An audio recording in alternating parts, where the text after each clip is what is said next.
শুভ পৌষ সংক্রান্তি বন্ধুরা। পৌষ সংক্রান্তির দিনে পিঠেপুলি হবে না বাঙালির ঘরে, তাই কোনো দিন হয়? তাহলে আজকের করব পাটিসাপটা। নারকেলের পাটিসাপটা আমরা অনেকে অনেক রকমভাবে করি। আমি আজকে একটা খুব সহজ পদ্ধতিতে দেখাবো নারকেলের পাটিসাপটা। আমি এখানে গুড় আর হাফ বাটি সুজি দিয়েছি, আর এখানে দিলাম 1.5 বাটি ময়দা। এই বাটিরই আমি হাফ বাটি সুজি দিয়েছি। আর গুড়টা হচ্ছে খেজুরের গুড়, এটাকে বলে পাটালির গুড়। সেই পাটালি গুড়টা আমি আগে থেকে জল আর সুজি দিয়ে ভিজিয়ে রেখেছিলাম। তারপরে ময়দা দিয়ে দিলাম, দিয়ে দিলাম 1 বাটি চালের গুঁড়ো। চালের গুঁড়ো কিন্তু আমি আতপ চালের গুঁড়ো দিয়েছি, কারণ ময়দার পিঠে এমনি তো নরম হয়, আতপ চাল দিলে তাহলে পিঠেটা কিন্তু সুন্দর হয়। আর আমি এখানে গুড় আর চিনি মিশিয়ে এই ব্যাটারটা গুললাম। দেখো ব্যাটারের ঠিক পাতলাটা এরকম থাকবে, বেশি পাতলা হবে না, বেশি মোটা হবে না। আমি এখানে 2টো নারকেল ভেঙে নিয়েছি।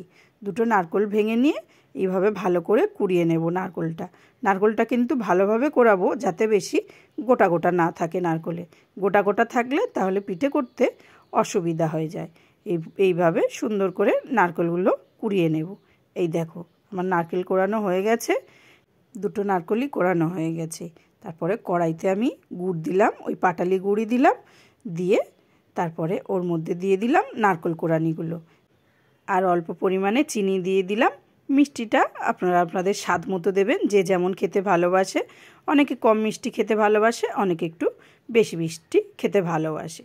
আমি এখানে আমরা যেরকম ভালোবাসি সেই রকম মিষ্টি দিয়ে দিলাম। গুড় আর চিনি 2টো মিশিয়ে দিয়ে হাত দিয়ে ভালো করে চটকে নিলাম। তারপরে একটু অল্প করে জল দিলাম, অল্প করে জল দিয়ে হাত দিয়ে চটকে গ্যাসে বসিয়ে দিলাম। দেখুন গ্যাসে বসিয়ে দিয়ে ভালো করে এটা ফুটতে থাকুক, একটু নারকেলটা সেদ্ধ হয়ে যাবে, তার জন্য আমি জলটা দিয়েছি। নারকেলটা সেদ্ধ হয়ে গেছে আর শুকনো শুকনো হয়ে গেছে, নারকেলের পুরটা হয়ে গেছে।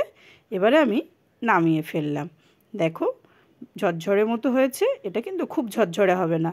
এইভাবে খুন্তি দিয়ে ভালো করে চেপে চেপে দিলে একটা সুন্দর টাইট পুর তৈরি হয়ে যাবে। হয়ে গেছে আমার নারকেলের পুরটা। তারপরে আমি গ্যাসের মধ্যে একটা প্যান বসিয়ে নিলাম। প্যানটা বসিয়ে তারপরে আমি একটু সাদা তেল নিয়ে নিয়েছিলাম বাটিতে, আর বেগুনের মুখটা এইভাবে কেটে নিয়েছি। বেগুনের মুখটা কেটে নিয়ে ওটা তেলের মধ্যে চুবিয়ে প্যানের মধ্যে লাগিয়ে নিলাম। তারপরে হাতা দিয়ে গোলাটা ভালো করে গুলিয়ে নিয়ে তারপরে এইভাবে প্যানের মধ্যে দিয়ে দিলাম, দিয়ে সুন্দরভাবে এইভাবে ছড়িয়ে দিতে হবে। ছড়িয়ে দেওয়ার পরে তারপরে একটু টেনে গেলে নারকেলের পুরটা এইভাবে হাতের মধ্যে নিয়ে লম্বা করে ভালো করে চেপে বসিয়ে দিতে হবে। এই যে দেখুন যেভাবে বসিয়ে দিলাম, এইভাবে বসিয়ে দেবেন, দিয়ে সুন্দর করে উল্টে দেবেন। প্রথম একটা হয়তো অসুবিধা হবে, পরেরগুলো কিন্তু সুন্দরভাবে উঠবে। এই দেখো প্রথমটা আমার একটু অসুবিধা হচ্ছিল, কিন্তু পরেরটা এত সুন্দরভাবে উঠেছে। পরের সবগুলো পিঠে কত সুন্দর পিঠে উঠেছে।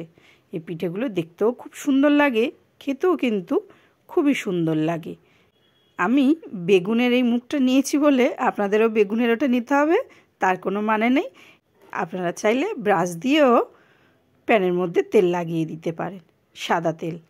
দেখুন এইভাবে কিন্তু আমি সবগুলো পিঠে করে নেব। এই পরেরটা দেখুন কত সুন্দর উঠেছে। প্রথমটা একটু অসুবিধা হয়, পরেরগুলো কত সুন্দরভাবে উঠে গেছে পিঠেগুলো।